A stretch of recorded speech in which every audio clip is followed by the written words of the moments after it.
Hello, part 2 to the hedge stop being undisciplined. I keep saying I'll do it. This is like the 4th video that I've done in a row. 3rd, 4th, I don't know. I still don't have an intro. But anyway, to the people who are way smarter than me, and for now, I'll get there eventually. Yeah? It's a goal. Be smarter than be. Yeah, that ain't gonna happen. But I can get half as smart. What would life be like if you didn't do that?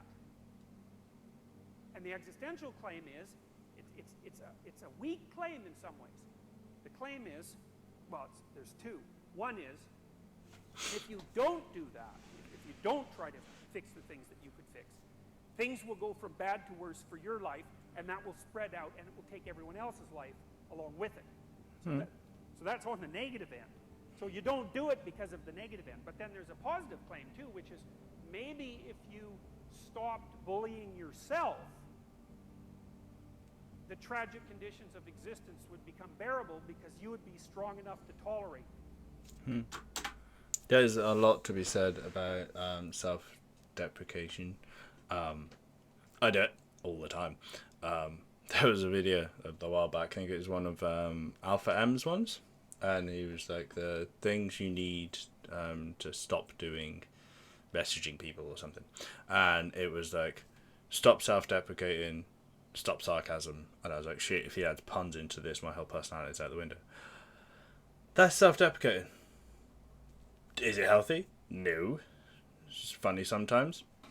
Yeah, but it's not sustainable. You always think negative, negative, negative, negative.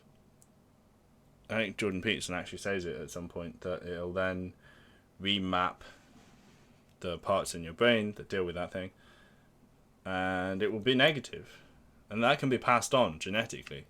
It changes your genetic structure, not as in like, woohoo, it's changed it, now I get an extra arm and can fly. It changes the genetic structure in your brain.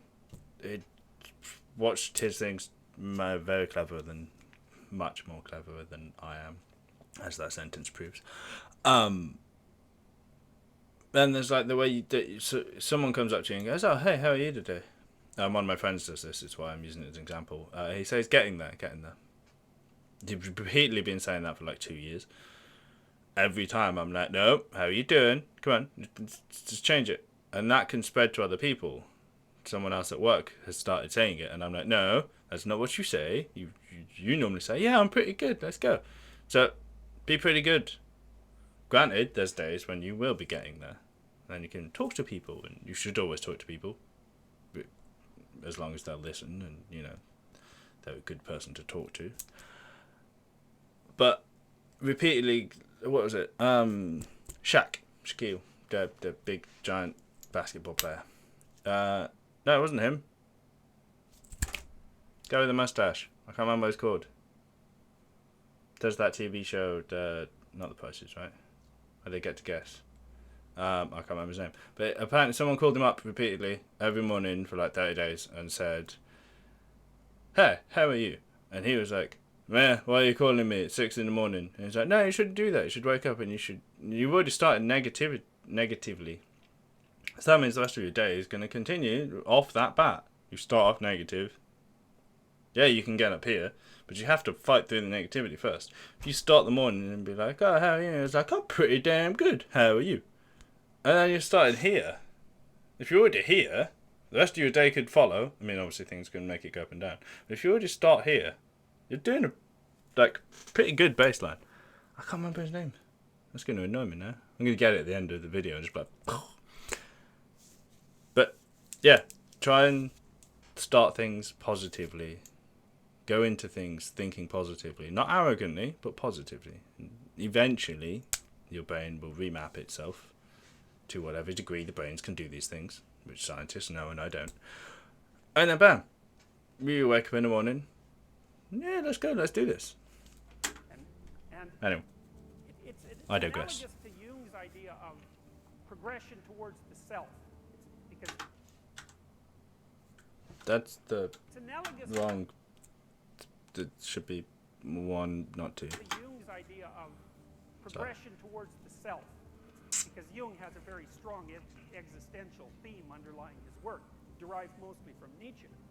But it's the most optimistic, it's the only optimistic hypothesis I've ever seen in psychology. You don't make men safe by making them weak. In fact, they're much more dangerous when they're weak, because they'll stab you in the back when they get the chance. More likely to. Or take advantage of you when they get the chance. You make men safe, let's say, by making them strong, and then by making sure that they're disciplined. Yeah. You should not put yourself through things to make you stronger. Like, obviously, don't go hunting for tragedy. Tragedy's tragic. But if you end up going through tragedy and you come out stronger for it, another thing Jordan Peterson says is become a monster, but learn how to control it. Because then you are stronger when you need to be. You can help in situations where some other people will crumble. I think there's another one when he's like, talking about a funeral. Be strong enough to not be the weakest person at the funeral. You can still deal with grief. Like, obviously, don't ignore it. That's a very bad thing. Don't bury things. But if you can stay composed and strong for the people around you, for yourself, but for the people around you as well, you are better off than letting your life crumble around you. Obviously, it still grieves. It's a sad thing that's happened, but just deal with it in a good way. Granted, some people can, some people can't, but that's what makes us all different. If you could try and do a little bit, even just as a smidge, still better than last time. You can use progressive overload in any part of your life. Yeah. Did more than last week. I went through a similar situation last week, and this week I dealt with it better. Progressive overload. You've done a bit better. Good. Keep moving. Keep moving forward. So, you've got people like you've got this, let's say, warrior mentality that's a deep part of their temperament, and then you have some choices about what you might do with that. You might try to discipline it and bring it under voluntary control and integrate it into your character, in which then it can make you someone who's stalwart and indomitable and who will move forward, in the face of tremendous risk. And, well, that's the optimal pathway if you have that kind of temperament. I think, like, it's the men that have the most, what would you call it? It's not aggressive exactly, but we'll leave it at that. Aggressive and fearless temperaments that can be the best men. But it's like having a very powerful dog. You better discipline, because otherwise it's going to be a monster. Yeah, you need to, like I said, you need to be able to discipline and control those emotions, that power. Just because someone's powerful, it doesn't matter which way. It could be, well, actually, it does work with weights. Say, like, I don't know, Brian Shaw, from all the videos and stuff, guy's basically a saint. Helps everyone around him and everything. He can lift a car. More than a car. Probably a big car. Just because he's powerful doesn't mean he uses that to push people around. Like, imagine Brian Shaw in a mosh pit. Everyone would be hitting themselves. However, anyone goes down, guy will pick him up. That's what you do in mosh pits anyway. But he'll be one of the first people to be like, up you get. And he could be both the barrier and the person picking someone up. Because, normally you need two people for that. But he's that strong that he could. So he has the strength of a monster. So do most of the strong men. Obviously, it's very impressive. It's why they're going for the world's strongest man titles. But just because they've got the power doesn't mean they have to be a dick about it. Doesn't mean they're walking around going, oh, big lad syndrome, blah, blah, blah, blah, blah, get out of my way. Because what are people going to do if they did? From all the things, Alexei Novikov is a really nice guy. He won World's Strongest Man. He beat the world record that year as well for the giant plated deadlift. And now, he's after, I think he did Europe's just. Now he's gone off to fight in the war in Ukraine. He's still going to come back and do World's Strongest Man. He's a pretty good person. Guy's strong as hell.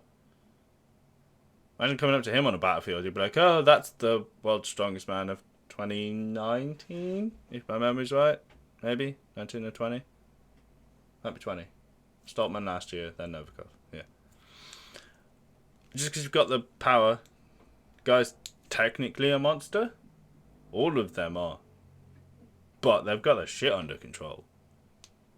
Just because you're big, strong, mentally, physically, in a job, just because you're high up in management, doesn't mean you can walk up to the lowest person and just be like, get out of my way. Because just because you've got the power doesn't mean you have to abuse it. And I'm rambling again. But anyway, there's links below. There's links in the description. Or there will be when I put them there. Join us on Twitch, which I play some games. I'm kind of varying between games at the minute. I did a whole bit on Elden Ring. I'm going to come back. I'll do more of these because they're good to do and means I learn more stuff. I might have to start doing some on 1.5 times speed though, because that's how my brain works. I can absorb it quicker. Yeah, see what happens. And until next time, I'll catch you later.